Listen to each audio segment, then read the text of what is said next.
پاتې مزل.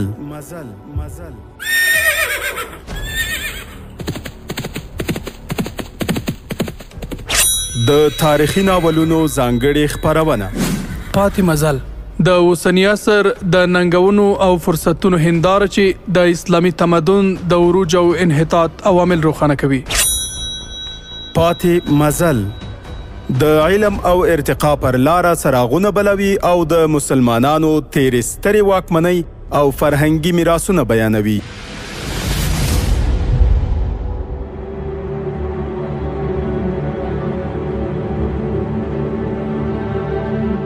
د امید راډیو ډیرو قدرمنو اوریدونکو هیله ده چې ټول به روغ جوړ او په ورځنیو چارو کې بریالي اوسئ. پیل کوو د پاتې مزل په نننۍ خپرونه. هیله ده چې د خپرونې تر پایه راسره پاتې شي. الحمد لله رب العالمین والصلاة والسلام على سید المرسلین قائد المجاهدین سید الانصار والمهاجرین وعلى آله واصحابه اجمعین. اما بعد ورونو، کله چې جنرال ټیوډومیر غرناطې ته ورسېده، له بلې خوا څخه زید بن قصاده د غرناطې لومړي مهم ځای ارچیدونا ته راورسېده. خپل پوځ او غازیانو ته د دمې وخت ورنه کړ او هغه سیمه یې محاصره کړه. په دیوال باندې غش او برچو ویشتونکي چمتو ولاړ وو. هغوی سمدستي د غشو او برچو باران پیل کړ، خو د بربریانو لیندۍ ډېرې سختې او لرې ویشتونکي وې. د کلا څخه هغوی ته غشي نه رارسېدل، په داسې حال کې چې د بربریانو غشي د دیوال له پاسه خلکو ته رسېدل او خپل کار یې کاوه. د بربري مسلمانانو د نارو او تکبیرونو څخه د غرناطې پوځیانو باندې ویره راغله. بربریان به د کوچنیو ګروپونو په شکل د کلا دیوال ته ورنږدې کېدل او د دیوال په سر ولاړ پوځیان به یې په خپلو غشو لاندې راغورځول. هغوی په دې لوبه باندې غوښتل د کلا په دیوال باندې پورته شي یا دا چې هغه ړنګ کړي.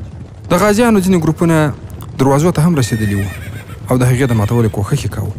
د غازیانو دې ناشنا جګړې ته داسې څرګندونه کېده چې هغوی کلا له بیخه باسي او لرې یې غورځوي. په اندلسي پوځیانو چې کوم هیبت او ویره خپره شوې وه او ټیوډومیر هغه په خپلو خبرو له منځه وړله، هغې یو ځل بیا سر راپورته کړ او کار یې پیل کړ. د کلا د ساتونکو همت ځواب ورکړ. د غازیانو غشي د دیوال څخه هم تېرېدل او دننه په کلا کې لوېدل چې دې عام خلک هم ورخطا کړل. د ولسي خلکو حالت پوځیانو هم ورخطا کړل او بالاخره د کلا مشر د دروازې پرانیستلو حکم وکړ. د دروازې د خلاصولو سره سم غازیان هلته ننوتل او کلا یې ونیوله چې په دې توګه د نورې وینې تویېدنې څخه مخنیوی وشو. د ارجدونا څخه وروسته دوه نورې کلاګانې مالاکا او مورشیا راتللې چې دواړه لویې وې. د مالاکا پوځ ډېر زړور او باتور وښود. هغوی د کلا پر ځای باندې په میدان کې جګړه کول غوښتل او هلته یې صفونه جوړ کړل. په هغوی باندې د جنرال ټیوډومیر خبرو اثر کړی و او د کلا څخه د باندې راوتلي وو. خو هغوی ته دا څرګنده نه وه چې د دوی مقابله او جګړه له داسې انسانانو سره ده چې جګړه دنده او لوبه ده. د کوچنیوالي څخه هغوی په جګړو کې رالوی شوي دي او همدا یې کسب ګرځېدلی و. زید بن قصاده عربي سالار و کوم چې په ټولو هیوادونو کې د هغه ویره او رعب ناست و. زید بن قصاده د طارق بن زیاد په شان باندې چل وکړ او اندلسي لښکر یې داسې شاته کړ چې شاګانې یې د ښار په دیوال پورې ولګېدې. آسونو خپل خپل سپاره تر پښو لاندې کول. له بلې خوا څخه مسلمانانو هغوی د ګازرو او ملیو په شان باندې پرې کول او غورځول. زید بن قصاده د دښمن ټول پوځ د کلا څخه د باندې راګیر او په جګړه یې بوخت کړ. بیا یې خپل څه غازیان د دروازو د ماتولو لپاره واستول. اندلسي پوځ ښه په مېړانه باندې جنګېده، خو د کلا د دفاع لپاره یې هېڅ ډول پام نه و او هر څه یې همداسې پرېښي وو. د کلا څخه د باندې په میدان کې اندلسي پوځ د مسلمانانو په لاسونو ختمېدل. بل لوري ته غازیانو د کلا دوه دروازې ماتې کړې او کلا ته ننوتل. د دې څخه وروسته پوځیانو وسله وغورځوله او تسلیم شول. د جنرال ټیوډومیر ټوله خواري اوبو لاهو کړه. وروسته د غرناطې مشهور ښار او کلا پرته وه چې جنرال ټیوډومیر په هغې کې مورچلې جوړې کړې وې. هغه دا هیله لرله چې دلته به سخته مقابله او جګړه وکړي او خپله ماتې به په فتح باندې بدله کړي. او بله دا چې هغه په دې توګه باندې غوښتل د اندلس تاج او تخت هم ترلاسه کړي. هغه مسلمانانو ته د ماتې ورکولو لپاره پوره او مکمله تیاري نیولې وه. جنرال ټیوډومیر دا خوښه نه کړه چې په کلا کې محاصره شي او جګړه وکړي. هغه خپل پوځ د غرناطې څخه لږ لرې د ایلویرا په سیمه کې په جنګي ترتیب او نظم سره ودراوه. هیڅ تاریخ دا نه دی لیکلی چې د جنرال ټیوډومیر او زید بن قصاده لښکریان څومره وو، خو دومره هر یو لیکلي دي چې مسلمانانو د کموالي سره سره بله کمزوري دا هم لرله چې دې ځای ته پر رسېدو باندې ښه ستړي او ستومانه شوي وو، ځکه چې هغوی ته د دمې او راحت وخت په لاس باندې نه و ورغلی. د هغوی بدنونو د جګړې توان او ځواک نه درلود، یوازې په روحاني او معنوي ځواک باندې جنګېدل. هغوی چې کله دښمن تیار او چمتو په میدان کې ولید نو خپله هم جګړې ته تیار شول. زید بن قصاده چې کله د غرناطې څخه مخکې د ټیوډومیر پوځ په جنګي ترتیب او نظم کې ولید نو خپل غازیان یې ودرول او خپله په یو لوړ ځای باندې پورته شو تر څو د دښمن ترتیب او د کسانو اندازه وګوري. ټیوډومیر ته دا معلومه وه چې د مسلمانانو د تکبیر نارې د اندلسي پوځ حواس او مورال کمزوري کوي، نو ځکه هغوی مخکې له مخکې چغې او شور جوړ کړ چې خپل پوځیان یې د مسلمانانو د تکبیر نارې وانوري او پوځي افسرانو مسلمانانو ته پیغورونه ورکول پیل کړل. زید بن قصاده پوه شو چې دښمن په جوش او جذبه کې دی او د مقابلې لپاره تیار او چمتو دی. هغه په دې اندېښمن و چې غازیان ستړي او ستومانه دي، خو بل هېڅ لاره چاره نه وه ځکه دښمن مخامخ ولاړ و. زید بن قصاده د هماغه لوړ ځای څخه خپلو غازیانو ته وویل: بربري غازیانو، ستاسې د ایماني غیرت او جذبې وخت اوس راغلی دی. زه عربي یم، نن باید تاسې دا خبره ثابته کړئ چې بربریان تر عربانو زړور، باتور او میړني دي. په یاد ولرئ چې ستاسې ملګري د نورو ښارونو په لوري تللي دي. داسې ونه شي چې هغوی بیا تاسې ته دا پیغورونه درکړي چې د غرناطې نیونکي غازیان بې غیرته او بې زړه وو. لویه خبره خو دا ده که تاسې ماتې وخوړه نو خپل الله جل جلاله ته به څه ځواب ورکوئ؟ د همدې خبرو سره جفت بربري غازیانو خپلې ځانګړې نارې او چغې پیل کړې: موږ ستا سره یو، موږ به ستا څخه مخکې روان یو، موږ شاګرځونکي نه یو. د دې جګړې پوره حال او احوال پروفیسور ډوزي لیکلی دی. هغه په خپل تاریخ کې لیکلي چې زید بن قصاده په خپل آس باندې سپور و. هغه د خپل آس مخ د قبلې په لوري باندې وګرځاوه، سر یې ښکته کړ او د دعا لپاره یې خپل لاسونه پورته کړل. د هغو شونډې ښورېدلې. ورونو، که چیرې د مسلمانانو تاریخ را مطالعه کړو نو له پیل نه تر اوسه پورې په هر وخت کې چې په مسلمانانو باندې تنګسیا، سختي او دغسې حالت راغلی نو د مسلمانانو مخلصو مشرانو الله ته رجوع کړي او د رسول الله صلی الله علیه وسلم عادت هم همدا و چې کله به کومې غزا ته لاړ، مشکلات به پرې راغلل نو 2 رکعته نفل به یې وکړل او له هغه نه وروسته به الله جل جلاله ته لاس لپه کړ او دعا به یې پیل کړه. نو په هر وخت کې چې په موږ او تاسې باندې ستونزې راځي، هغه که د نظام په برخه کې وي، که د خپل شخصي ژوند په باره کې وي او یا د نورو ستونزو په هکله، نو موږ باید خپل الله جل جلاله ته دعا وکړو ځکه چې له الله جل جلاله سره د ټولو ستونزو کلیانې دي او ټولې خزانې له الله سره پرتې دي. نو موږ باید په هر سخت حالت کې بلې خواته رجوع ونه کړو، فقط د الله جل جلاله له درباره فتح، نصرت او د ستونزو حل وغواړو. لکه څنګه چې زید بن قصاده رحمه الله هم په دغه سخت حالت کې چې مجاهدین ډیر ستړي ول او مخامخ دښمن یې دمه و، د دعا وکړه او الله جل جلاله له دوی سره مرسته او کومک وکړ. زید بن قصاده د لوړ ځای څخه راښکته شو او تر ټولو تکړه او باتور سل بربري غازیان یې د نورو څخه جلا کړل او هغوی ته یې لارښوونې وکړې. دا سل غازیان په هغه لار روان شول په کومه لاره چې دوی راغلي وو. هغوی چې کله ښه لرې ولاړل نو د غونډیو تر شا له سترګو پناه شول، بیا بل لوري ته راتاو شول او هلته بیا جنرال ټیوډومیر یو ځل مخکې هم د طارق بن زیاد سره جګړه کړې وه او د هغه د چلونو په اساس یې ماتې خوړلې وه او لښکر یې ګډوډ شوی و. هغه خپلو قومندانانو ته ویلي وو چې کله مسلمانان شاته روان شي نو له هغوی پسې به نه ورځئ بلکې بیرته به شاته راځئ. جنرال ټیوډومیر له هغې ماتې څخه ډېر درسونه زده کړي وو او هغه درسونه یې خپلو افسرانو ته هم ور وښودل. زید بن قصاده هم خپلو غازیانو ته وویل چې تاسې خپله ستړیا او ستوماني دښمن ته ښکاره نه کړئ. په دې لښکر کې نیمایي هغه پوځیان دي چې په نورو جګړو کې یې ماتې خوړلې او راتښتېدلي دي. اندلسي پوځیان ډېره ویره او په زړونو کې ډار لري. تاسې باید په دې ویره او ډار کې زیاتوالی راولئ. داسې نه چې موږ خپله په ځان باندې ویره خپره کړو. په همدې هکله تاریخ پوه لینپول او متعصب تاریخ لیکونکي ویلیام سکاټ دواړو لیکلي دي چې په څرګنده خو د میدان حالاتو او شرایطو دا ښودله چې بربري مسلمانان به ډېره خرابه او بده ماتې وخوري. د مسلمانانو بری او فتح په دې پورې تړلی و چې د هغوی سالار کوم داسې جنگي چل په کار واچوي چې جنرال ټیوډومیر پرې ورخطا کړي. حال دا چې داسې هیڅ هم نه معلومېدل. جنرال ټیوډومیر په خپله کامیابي او بری باندې 100% یقیني او باور درلود. جنرال ټیوډومیر مخکې له مخکې خپل پوځ په داسې میدان کې ځای پر ځای کړی و چې ښي او چپ لوري ته لوړې او ژورې وي. په دې توګه د هغه دواړه اړخونه خوندي او محفوظ وو. زید بن قصاده خپل غازیان په 3 برخو وویشل.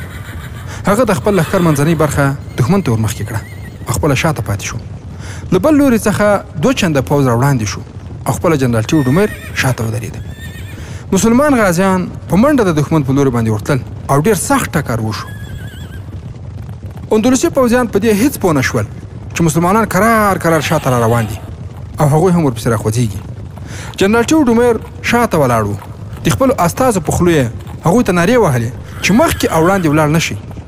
په همدې حالت کې د ښي او چپ لوري غونډیو او لوړو څخه د ټیوډومیر په لښکر باندې د غشو او برچو باران پیل شو. داسې معلومېده لکه چې ټولې غونډۍ د انسانانو څخه ډکې او غشې واروي. یو دم د همدې غونډۍ څخه بربري سپاره راووتل او په یو ترپ کې ځانونه د اندلسي پوځ وروسته یا شاته راورسول او د شال لوري یې سخته حمله وکړه.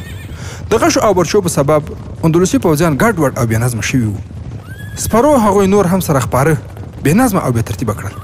لینپول او ویلیام سکاټ لیکلي په اندلسي پوځ چې د بربري مسلمانانو کوم ډار او هیبت پروت و هغه غشو او برچو نور هم زیات کړ. د دې جګړې په سبب تښتېدلي پوځیان نور داسې ورخطا او بدحواسه شول چې د جګړې پله د مسلمانانو په ګټه واوښته. زید بن قصاده 100 تکړه او باتور غازیان د جګړې څخه مخکې لا پټ کړي وو. هغه غازیان لرې ولاړل او بیا د ښار شاته ځانونه ورسول. هغوی ولیدل چې د ښار په برجونو او دیوالونو باندې هیڅ پیره کوونکی هم نشته. هغوی زید بن قصاده د همدې کار لپاره لېږلی و چې کله ټول پوځ د ښار څخه راوځي او کلا خالي شي نو تاسې یا دروازې ماتې کړئ یا دا چې د رسیو په واسطه باندې ځانونه دیوالو ته ورپورته کړي او په کلا باندې برید وکړي. د سرښندونکو دا ډله د ښار شاته ورسېده. په دیوال یو ولاړ سړی هغوی ولیدل نو سمدستي راښکته او په خپل آس باندې سپور شو. جنرال ټیوډومیر ته ورغی چې همدومره بربریان د ښار شاته را روان دي. جنرال ټیوډومیر 300 سپاره د ښار شاتنۍ برخې ته واستول او کوم پوځیان چې په جګړه کې اخته نه وو هغوی ټولې د کلا منځ ته ولېږل. کله چې دا ګروپونه د کلا په لوري باندې وخوځېدل زید بن قصاده د شال لوري پرې برید وکړ چې اندلسي پوځ ته زیات زیان او تاوان ورسېد. لینپول او ویلیام سکاټ لیکلي دي چې اندلسي پوځ په مکمل او پوره ډول ختم شو. دومره زیان او تاوان په هیڅ جګړه کې مسلمانانو او عیسایانو ته نه و اوښتی. جنرال ټیوډومیر چې کوم 300 سپاره د کلا شاته استولي وو هغوی ټول 100 کسه غازیان ووژل. کوم پوځیان چې د جګړې څخه ژوندي پاتې شول هغوی د کلا پر ځای باندې د ځنګل لاره خپله کړه او هغه لوري ته وتښتېدل. جنرال ټیوډومیر د جګړې له میدان څخه لا درکه شو. د کلا دروازه چې پرانیستل شوې وه بېرته وتړل شوه. د اندلسي پوځ بیرغ پر ځمکه باندې پرېوت. مسلمانان لا تر اوسه پورې په جګړه بوخت وو. جګړه ختمه شوې وه خو زید بن قصاده حکم کړی و چې هیڅ اندلسي پوځي باید ژوندی پاتې نه شي. ورونو غرناطه د دې میدان څخه لرې وه. کله چې پوځ ووژل شو نو زید بن قصاده د ښار په لوري باندې وخوځېده. کله چې هغوی کلا ته نږدې شول ګورو چې ډېر زیات انسانان د کلا په دیوالونو باندې ولاړ دي. ورونو د محاصرې په وخت کې به زیات خلک په دیوال باندې ودرېدل خو دومره زیات نه لکه چې دلته ولاړ وو. د هغوی په سرونو د اوسپنې خولۍ او تر نامو پورې یې زغرې اغوستې وې.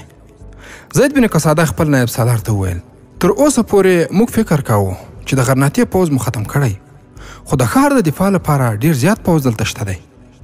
ورونو پورتني تاریخونو لیکلي دي چې د دې ورځې لمر په ډوبېدو زید بن قصاده کلا محاصره کړه.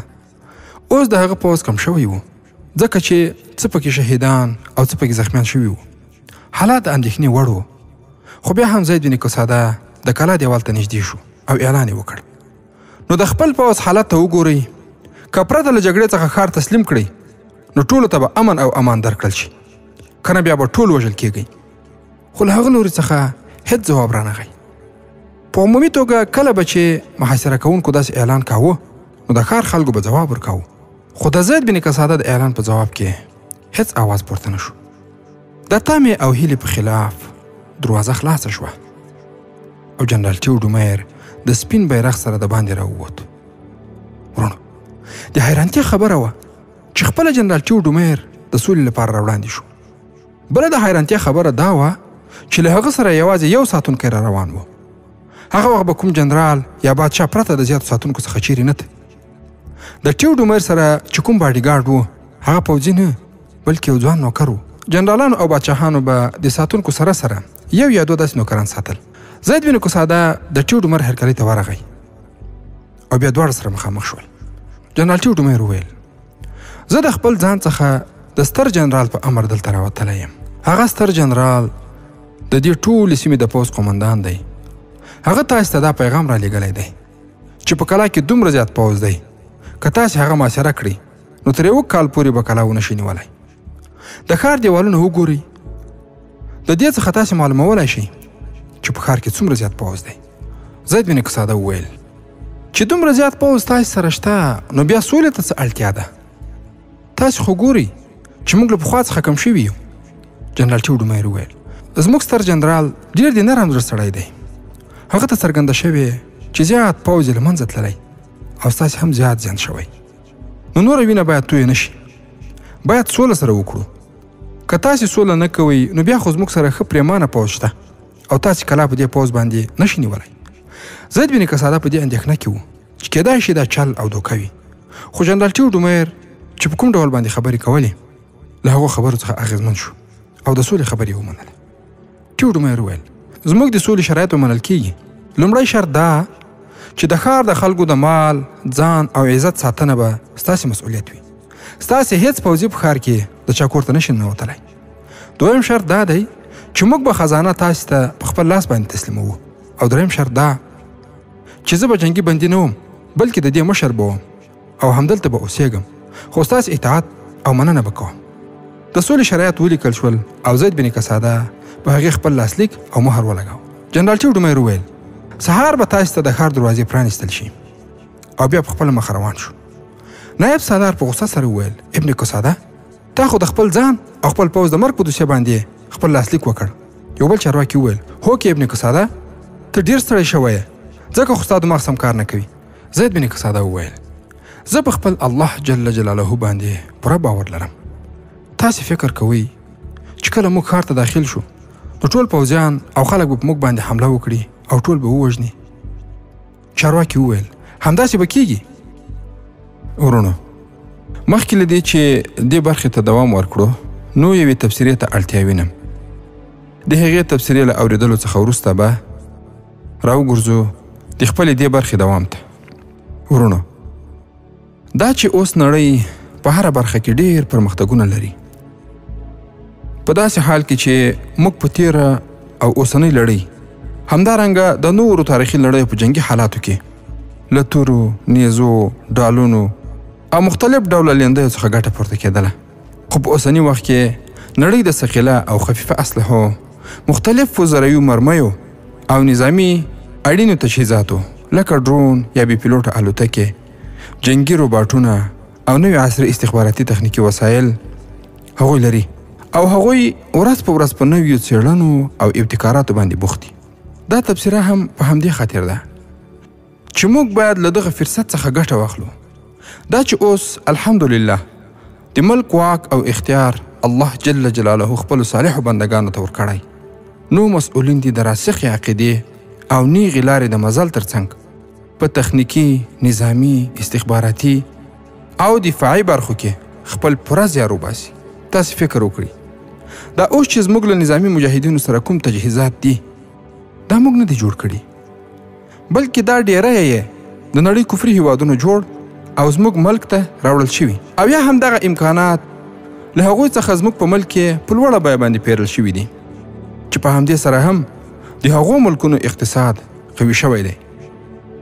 که تاسې فکر وکړئ په هر اسلامي هیواد کې چې جګړه شوې نو کفري په ځانګړي ډول غربي هیوادونو د اسلحو او مرمیو نوې فابریکې ایجاد کړي چې د هغوی تجارت د مسلمانانو په وینو باندې روان و.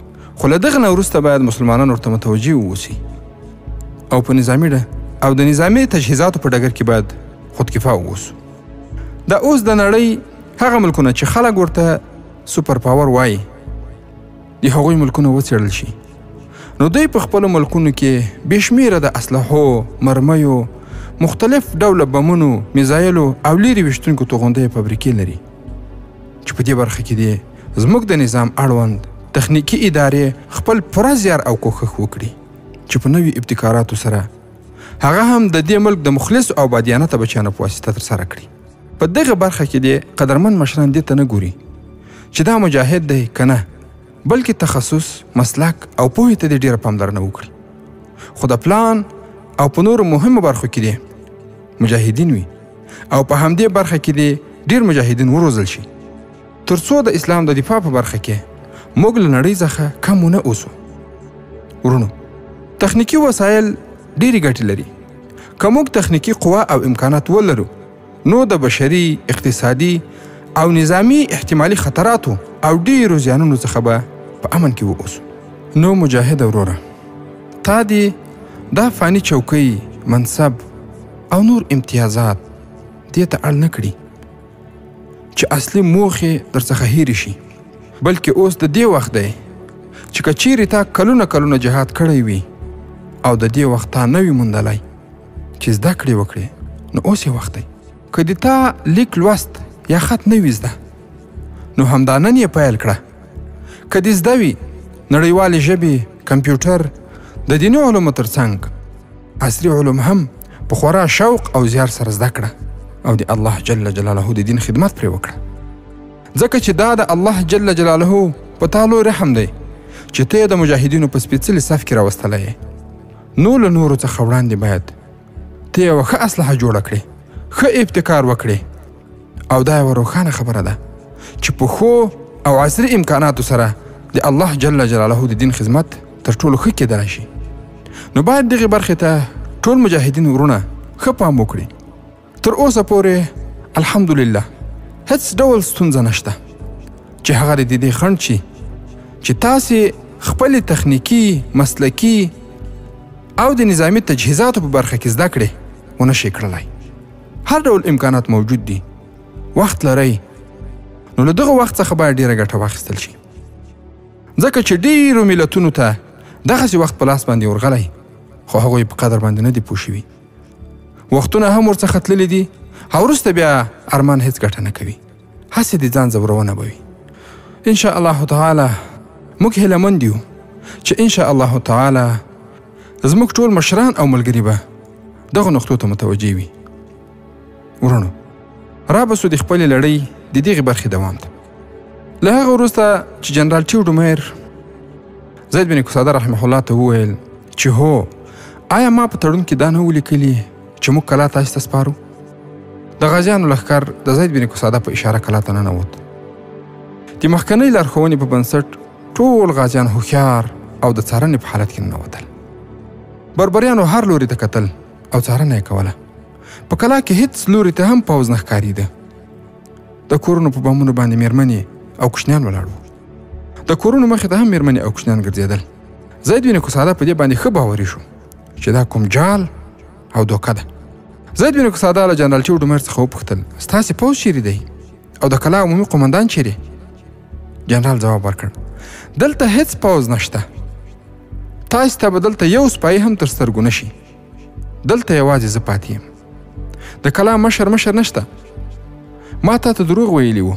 چې زه به لوی جنرال را استولی یم زما ساتونکی هم نشته دا کوم سړی چې تاسې ګورئ دا زما نوکر دی دا یوازینی سړی دی چې زه یوازې نه یم خوشي کړی او راسره دی زید بن قصاده وویل زه ستا په دې خبرو څه ډول باور وکړم جنرال وویل پوځ خو داسې شی نه دی چې هغه په کوم ځای کې پټ کړی شي ما دا ټول ښار تاسې ته سپارلی دی له تاسې سره لښکر شته د ټول ښار تلاشي واخلئ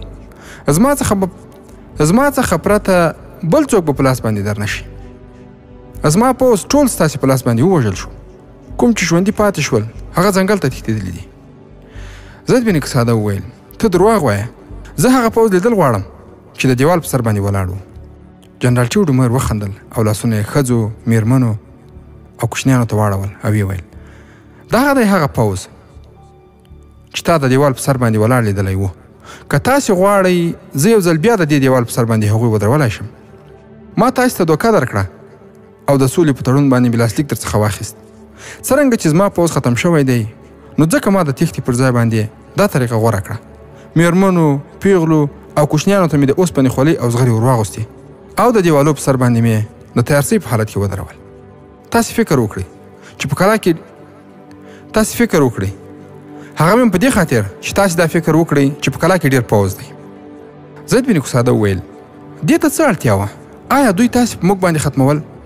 که موږ د سولې پر ځای باندې د جګړې لاره غوره کړې وای نو دا بې ګناه ښځې او کوچنیان به په غشو سوري شوي وای.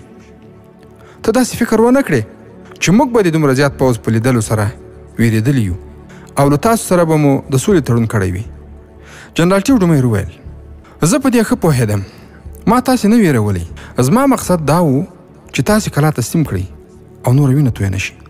زموږ او ستاسې تړون به د نورو هغه تړونونو په شان نه وي چې د دوه پوځونو ترمنځ صورت نیسي. ما د زړه له تله ستاسې اطاعت منلی دی. زه خپل پوځ نه جوړوم. ورونو، دا د الله جل جلاله یو ځانګړی نصرت دی. کنې تاسې خو خپله د دغه جنرال خبرې په تیرو برخو کې اورېدلې وي چې د مسلمانانو په ځانګړي ډول د دغه مخلصو مجاهدینو د ورکولو او ختمولو لپاره کومې نه ستړې کېدونکې هلې ځلې کړې وي او دا د هغه جنرال خبرې اترې وي چې زید بن قصاده رحمه الله ته یې وویل چې ما د زړه له تله ستاسې اطاعت منلی دی. زه خپل پوځ نه جوړوم. ورونو، تاریخونو لیکلي دي چې زید بن قصاده د جنرال ټي ډومیر له هوښیارۍ څخه دومره اغېزمن شو چې پرته د طارق بن زیاد له مشورې او صلاح څخه یې هغه د سیمې مشر وټاکه، خو تر هغه یې لوی لوړپوړی چارواکی مسلمان وګرځاوه. ورونو، په غرناطه کې د یهودیانو شمیر تر نورو زیات و. څرنګه چې یهودیان د راډیک څخه په تنګ راغلي وو نو هغوی د مسلمانانو سره ملګري شول. زید بن قصاده د غرناطې د اداري چارو د سمون لپاره د مسلمانانو سره یهودیان او عیسایان هم وټاکل. د مسلمانانو سره خو دومره چارواکي نه وو چې ټولې چارې په مخ بوځي، نو هغوی دا کموالی د هغوی څخه پوره کوو. په راتلونکي کې همدا ټاکل شوي چارواکي د بغاوتونو او سرغړونو سبب وګرځېدل او اسلامي هیواد او ملت ته د زیان په رسولو کې هیڅ کموالی ونه کړ. ورونو، دې خبرې ته تاسې ډېر غرق متوجه شئ. په هغه وخت کې مسلمانان لاړل غرناطې ته. غرناطه چې کله فتح سوه نو له فتح څخه وروسته مسلمانان په هغه ځای کې کم ول. نو د مسلمانانو مشرانو په هغه ځای کې د تیر حکومت یا د تیر پوځ جنرالان یا د تیر پوځ خلک په اداري چارو کې وګمارل. خو پوهیږئ چې له هغوی څخه څومره غټ سرخوږی مسلمانانو ته په وروسته کې بیا پیدا شو.